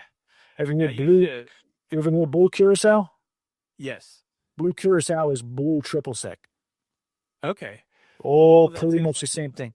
Tastes like orange then. All orange and this other thing. So yeah, I guess whatever they do with that is, I guess they can do a lot with the color. So I guess I make a mean bananas Foster tableside, and that involves flambeing with Grand Marnier. Do you really? Have you never had bananas Foster? The fine dining restaurant that I worked at was all guys. We wore tuxedos, and it was a 4-man crew that would work the room. So you had a server assistant, which was a glorified name for the busboy, had a back waiter who would run the food. You had a front waiter who was essentially your cocktail and wine server, and then you had a room captain who would take the orders, work the room, and do 3 table sides: Caesar salad from scratch, carved rack of lamb, and bananas Foster. And so you worked at a high level there. So did you make the Caesar dressing at the table? Oh, I make fantastic Caesar. Yeah, from scratch with the mushing up cheese. Yeah, you got the whole olive oil and Dijon mustard, and yeah, I can make a good Caesar dressing. That's awesome. That's really cool. It's been years though. I had that job when I was a server assistant at 20. Then when I became 21, they let me start doing real waiter stuff because I could get an ABC card, and I worked there until I was like 23, 24, something like that. Maybe we do at the chop shop. You can get the regular Caesar wrap. You can get that, for the regular $14. But if for just another $5, you can get the world famous Tony. Yeah, I'll from scratch Caesar dressing one day. Right there on the spot. That'd be kind of cool. Yeah. But yeah, so again, I would love to get you on a Princess ship, see what you like the vibe. I'm going to get you to drink this $5 extra drink, and then see what you think about that. They also, well, let me tell you this other one, since you mentioned, did you say old fashioned or did you say Manhattan? Old fashioned. So they have a banana bread old fashioned on the $5 extra menu. Okay. House Rye whiskey, banana, walnut brown butter, and maple. That doesn't even sound like an old fashioned. That sounds like something else. Brown butter. No, it doesn't. But brown the butter part throws me off. You gotta Yeah, how much butter if the way you drink the way I drink, how many butters are you gonna consume by the end of the night? You have like 1,000,000 calories in There. your drinks. 1,000,000 calories. Yeah, I think celebrity would probably be. I don't know, man. It could be stuffy. Again, the interesting thing, and no offense to princess lovers, but they have a whole where you're going to go on Carnival and you're going to see some people be rowdy and loose. You're going to go on Princess and there's going to just be some grumpy old people. Like to as Carnival is to wild rowdy people, Princess is to grumpy old people. Really? You just can't escape it. Yeah. I mean, just mad. I mean, just angry. There's nothing better than seeing like an old lady. I don't know if it's good or bad, but it's fun people watching where some old lady's just yelling at her husband, like, get over here. Like, quit talking to those people, and he's like, oh, I'm just trying to figure out no, get over here. It's like, what, why are you guys so uptight, And the problem a lot of times is, again, we're going to offend people here, but when you get a couple of couples of them together and they're trying to go to a restaurant and nobody could hear anybody, it's chaos. It's total chaos when they just start not being able to hear each other, but they're all pissed off that the other one can't hear them, but they can't hear the other. It becomes it becomes wild. We go on the Martinique excursion, and when we're at the rum distillery, we basically walk the grounds. The cool thing about the rum distillery is you saw it from soup to nuts, right? So you saw the sugarcane growing in the field. You saw the front loader bringing stalks of sugarcane into the machine that makes the mash. You saw the mash, the yeast being added to the mash. You saw the mash go into the big fermenting pots all through the walkthrough, and then eventually you end up in the room for the rum tasting. And, they're trying to explain to you what you're going to taste, right? You got 4 rums there, and this is the high end, this is the sippy, all the stuff you go through if you've ever been to a rum tasting. There was one guy just mad the whole time, like, when are we going to actually drink the rum? I can't believe we're standing around here talking about the rum. And he was like talking over the lady that was doing the explanation. And I'm like, dude, you're like 100 years old. Have you never been on one of these before? Like, yes, you're going to get to drink the rum, but you got to let them finish talking about the rum. It's like, I don't understand why people get so mad on vacation. The first day we were there and, people are mad about the muster drill. Oh, I can't believe why. It's like, what is wrong with people? I think the theory might be that they really just like to complain. And then this is really their vacation where, you know what, this is their perfect scenario. I can go on a thing where they're supposed to impress me. And this gives me a whole new world of complaining that's opened up to me that I don't have on my regular day at home. So while they look mad, they're exactly in their element, doing exactly what they want to do. They're perfectly happy. Yeah. The other thing you would have liked about Enchanted Princess up on deck 16, you know what they got? Aft pool. Say it. I knew it was coming. Little bar back there too. Wake view aft pool. Yeah. You would have loved that spot. That was such a nice spot on the ship for sure. Yeah. Well, and we'll plus see. Another thing I know you would have liked, they had a whole lot of pickleball. Pickleball. I mean, I'm not against pickleball. Dude, they loved the pickleball. They had 2 pickleball. I was doing my ship tour, and I got up to the sports court. They had 2 pickleball courts set up and a wait. There was a line. This would have been one of those places where you would have went, could I pay $20 to get to the I'm next. Yeah. Yeah, it was wild. Love it. What else, man? You were, I don't know the story that you were telling me about, but what is the story about the grandma and the Billy Idol's white wedding? What was all this you were talking about? Hold on. Royal? I made up the Billy Idol part. Wait, the royal. You were telling me that everybody had to wear white because of a wedding or something. Oh, okay. Yeah. So, no, it's just a crazy request. So a family, extended family, is going on a cruise, and their grandmother, on the day of her granddaughter's wedding, it was also coincidentally going to be white night on a Royal Caribbean ship. So this woman goes into the Facebook group and says, hey, I know it's white night on this particular night, but do me a favor. Don't wear white because my granddaughter's getting married. Let her wear white so she feels special. I'd like to really get together and make this a special wedding. So just work with me. Don't wear white. And How did that go over? you're exactly how you would expect. The internet did what the internet does, and there were a wild stream of comments. She actually, not getting the response she wanted, called the cruise line too to ask that the white night on the on the cruise on the itinerary on the schedule on the programming gets changed to another night, because come on, there's a wedding going on, and this is what so change the outfit and the plans of 3,000 people for I mean, part of me is like, God bless her for trying to make it special for her granddaughter, but you got to have some level of reality. Reality has to set in. I mean, and yeah, but I didn't go through the comments, but I can only imagine what she must have heard. It was almost like, what was that tablecloth thing a couple of months ago where the guy on Carnival wanted to bring his own tablecloth and have the crew wash it every night. Yeah. But yeah, it's you think they're kidding and you think they're joking around, but these are serious, and it's amazing. I'm of the school of thought that if you don't ask, it definitely won't happen. So I guess to me it's on the protest. So if you ask and get rejected and then you protest, then that really shows your level of insanity. But I but that one's way out there. Could we please, on white night, don't wear white so my granddaughter feels special? While you were talking, I lost my mind a little bit. I was thinking about, and please forgive me, anybody that gets upset with this. I'm really just having a thought exercise here, and no offense to anybody. But, sometimes people will write into John Heel. This, I wish other cruise lines would have social influencers like John Heel so that we could talk about things in context. But he gets to request a lot, like, can we do a burial at sea? And this is people that want to bring their loved ones' ashes on board and then, have some sort of ceremony where they can go and they can spread those ashes. I was thinking a whole different thing, but okay, good. Well, no, that's the whole other thing was what I was thinking. Wouldn't it be great? Because I think the standard is the ashes, but wouldn't it be great if you said, hey, I would love, of course, I don't want to mess with anybody because that's really, we don't need that in the world. But wouldn't it be great to request a burial at sea?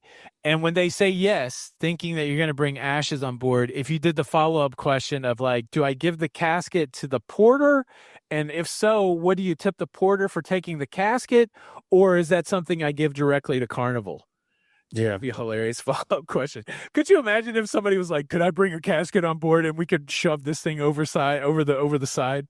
That is hysterical. I mean, that's not hysterical, but it is. If you but people have these really wonderful ashes ceremony. I'm not trying to take away from that, but yeah. Could you imagine could you imagine if you rolled up and, because I tell you what, I had an experience with a porter on the Kevin Smith cruise. So it was out of Tampa. And I try not to, obviously you want to be as nice as possible, but I missed the turnoff. I paid for the valet parking at Tampa, which I think is, you can pay for parking yourself, or you can pay about $20 more for the trip in valet, and they'll bring your car right to you after the cruise is over. So if you're ever cruising out of Tampa, use the valet if you're going to park at the port.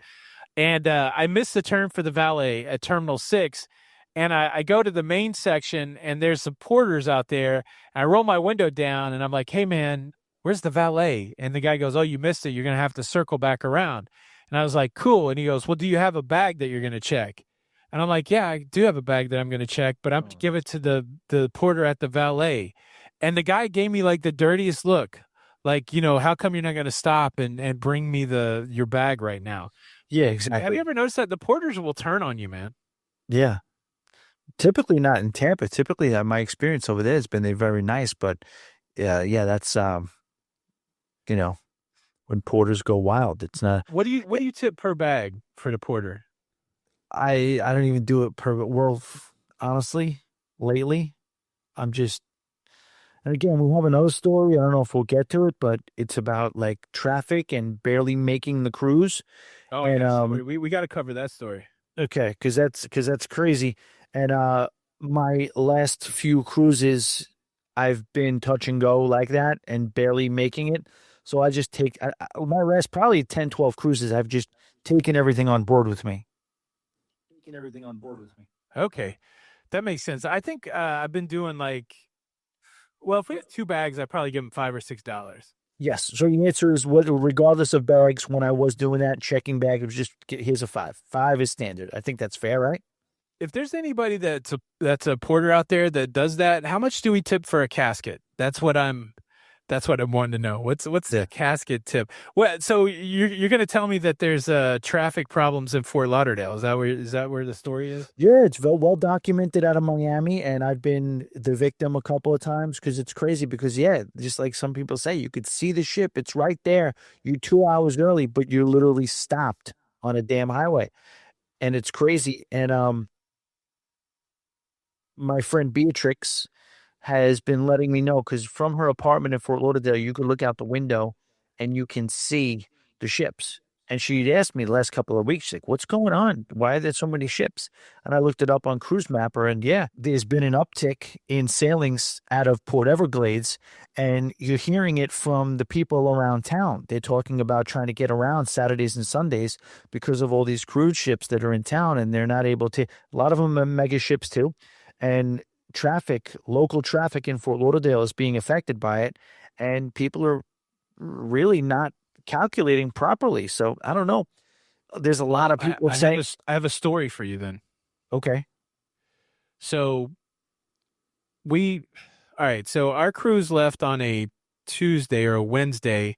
Jenny B likes to go down the night before to Fort Lauderdale. It's about a 5.5, 6 hour drive for us. The hotels there are $300-$400. Now, I'm not a cheapskate or anything, but that just seems like a lot of money to drive down there and go to sleep for one night. And then if you're going to buy a meal in Fort Lauderdale, unless you go like 2J's or some, if you're going to eat at a restaurant, you're going to spend a lot of money. So I'm like, dude, 5-6 hours, we can drive it. It always sucks, though. I just want to say that. So we got up the day of our cruise. I'm sorry, can I just interrupt you? You did stop into the chop shop on your way. And you did. I will say you mentioned that you were kind of like a little groggy from it, and seemed like you were a little taxed from that trip. So I'm just saying, supporting you. It seemed like you weren't enjoying the drive, I would say. No, we got up at 5 a.m. We got on the road at 6, and we were still half asleep. And there was some questionable driving to even get to the chop shop in West Palm. We did make it there. We got on the cruise ship, but the drive, it sucked. And so we boarded at Terminal 2. Which is kind of their big fancy terminal that's right next to the convention center.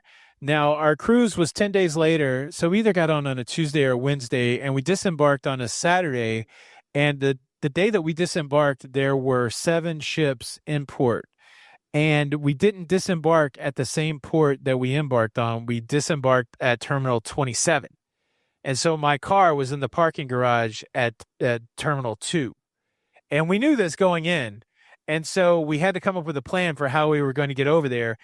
We had to take a cab. Now, the cab stand wasn't even close to where we left the cruise terminal at. So I'm making poor Jenny walk all over the place. We get into a cab, and he goes to drive us to Terminal 2. Well, that morning at the brand new convention center, which is right next to Terminal 2, there's some sort of cheerleading convention. So the traffic at 7 in the morning, we got off the ship at 6:30. We were probably in that taxi at 6:45 a.m., and the traffic was lined up around the block. And so we struggled to get to our car. We finally got to our car, and I missed the turn leaving the exit to get out of the port, and I got in the line of traffic for the convention center with the cheerleader. And so from the time we got off the cruise ship at 6:30, before we got on some sort of interstate to leave Fort Lauderdale, it was an hour and 15 minutes. And so the warnings are real. There was just a ton of people at Fort Lauderdale. I almost think it's a mistake. They built that new convention center right on top of the cruise terminal, which on those days where there's an event, that's bad news for the cruise terminal. And I sympathize with you extra because I don't know if what's worse. I know you're trying to get to the cruise. If you get seriously backed up, as long as you make the cruise, I don't know. But, one of the worst things is that debarkation, everything's kind of on a downswing. You probably just stood in a little bit of a line to try to get through customs. You're carrying your crap. It's all dirty. You're taxed off of a 10-day cruise, and all you want to do is get home. But you can't just get home because you got a 5-hour drive. And if it was just a 5-hour drive, it'd be one thing, but then you make a wrong turn and it's an hour and a half. Oh man, it's this is real first world problem stuff. But again, keeping things in perspective, that sucks. Well, so we're doing this thing on the Luna on the 26th, and that means we either fly to Miami or drive to Miami. I guess the third option is to drive the hour 45 minutes over to the Bright Line and take the train down, which we've never done, which I think would be interesting from a filming perspective. So we might actually take the Bright Line. I have flown from Tampa to Miami, which seems like overkill, but man, anything to avoid that 6-hour drive into South Florida, because even coming home, we stopped and met some friends in Port Charlotte. So we drove across the Alligator Alley. We stopped in Port Charlotte, and then we just hit traffic all the way through Tampa. We didn't get home till like 3 or 4 o'clock that day, which was insane. Is that pretty much the only option? Alligator Alley going through there, or is it? Yeah, we could have went up through Orlando if we weren't meeting our friends. That's the way. Like when we came down that day, we came across Orlando and then down south. That's why we were able to stop at the Chop Shop, because I think if we go alley, we wouldn't pass the Chop Shop. Is there another way south that you can cut across and drive down west and then cut across further south, or is Alligator Alley the southernmost access point? Yeah, I think the alley is it, and that's one of the most boring drives ever. Because Key West, you can get down there, right? Key West has a nice little way to get all the way down there, and Key West has that ferry too, right? Yeah, there's a ferry that goes, I think, Tampa. Yeah, or maybe a little further south. I don't know if it goes right out of Tampa, but yeah, you can get there. We were talking to our friends in Port Charlotte, and they were talking about that ferry. This is like $170 each way though per person, which seems like a lot. Jeez. Yeah, I don't know. But yeah, traffic, I was talking about that a little bit today, and I don't know that I know that Miami's suffering from this, and I know that Galveston's suffering from this. You've had a huge growth in the cruise space, but the infrastructure always lags behind. So, right there in Tampa, or not in Tampa, in Miami, they're building that new cruise terminal for Royal with a bunch of new parking. But if you have to go down to where that Virgin Voyages port is, or where Carnival has those ports, I think it's like E and J and H and V, which is Virgin's, it's a nightmare because the infrastructure is not ready for that amount of growth. And that's traffic, ladies and gentlemen. Let's send it over to Gene for the weather. That's right. It's gonna rain all day. It's gonna rain all day. It's been an interesting week in cruising, and I'm sure there's stuff we haven't talked about, but we should be back in the cut for a few weeks, and what we'll have to do, we didn't talk about it before, but I think we should plan a live stream. I think we should do at least one live stream a month. I'm in. Yeah, we just got to figure out what night's good, like a Thursday night or something, or a Wednesday night. Stay tuned. Like Thursdays. Make sure this is my cheeky way to get you to follow us over on YouTube. Follow us, of course, wherever you get audio podcasts. We got the other thing on the to-do list is to get some social media going for Cruise Talk Weekly, Facebook, and all that other stuff. So follow us wherever you can. Be on the lookout for an announcement for a live stream, because if you love this recorded, you're going to love it live. Tony, we should do a Love Boat watch along. I wish we could do that without copyright issues, but yeah, that would be fun. I wish that. How do these people get away with it? There's all these reaction videos and DJs and stuff. How do they get away with it? We have to stop along the way. I don't know. We have to figure out if Love Boats. I think they run into some people that are cool with it, and then you might run into some. We could try it once for sure. We can't just reverse. We can't mirror the image.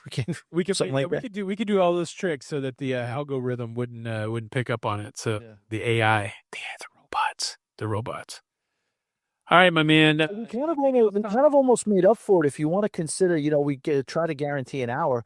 We're almost pushing 2 hours here. We're almost kind of covering our tracks for missing last week almost here. Still fresh. We could do another hour. I mean, there's still a lot to talk about. But all day. Well, make sure, if you guys want more Tommy, make sure you check out the Always Be Booked Cruise podcast. There's a banger episode today. Love the new intro, and you said a lot of cool things. And if you want more of me, La Lita Loca, the YouTube channel, that's most of the time where I'm talking about stuff. But forget all that. Just watch Cruise Talk Weekly. That's what I think. That's what Whole bank. Absolutely. We like, you always talk me off the legend stuff because I always want to, like, I want the growth. I want to see it happen now. I want to see it happen fast. And you're like, look, chill out, relax. It's going to happen. It's going to happen when it happens. And, the people who do, I totally appreciate the people who kind of look for us when we're not there, or, give those comments of encouragement saying, maybe I shouldn't eat them, but I do. I do like them. I do enjoy them. I do appreciate them. Say, Tony, they seem to like us. The banter, the back and forth, all that stuff. And, just know that we appreciate you as much as you appreciate us, for sure. Not to be cheesy, but, Yeah, for sure. The wild thing is, the gurus, people that make their living on YouTube. A lot of people say, like, look at your analytics. You can tell your growth that way. The way I really like to gauge it is if anybody's made a baby while listening to Cruise Talk Weekly, like if there's a Cruise Talk Weekly baby, that means we're being successful. Tattoos, and I think maybe a couple of those already exist. People got some Cruise Talk Weekly tattoos.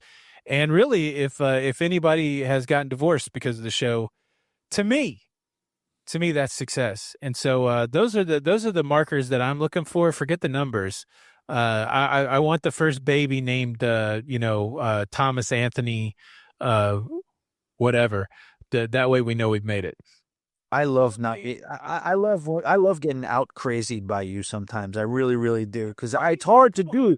It's hard to do when you're dealing with me, but you can pull it off sometimes. I love it. Doesn't seem too much in left field, but please, what I'm saying, Make a baby to our show, will you? Just make a baby to the show. Come on. if you're out there and you're pregnant, like maybe you don't have to make the baby to the show, but if you're getting ready to have a baby and it's a boy or a girl, whatever you want to do, Thomas Anthony, whatever your last name is, hopefully it makes sense, but Thomas Anthony, especially like if you're Italian or something, I think it works.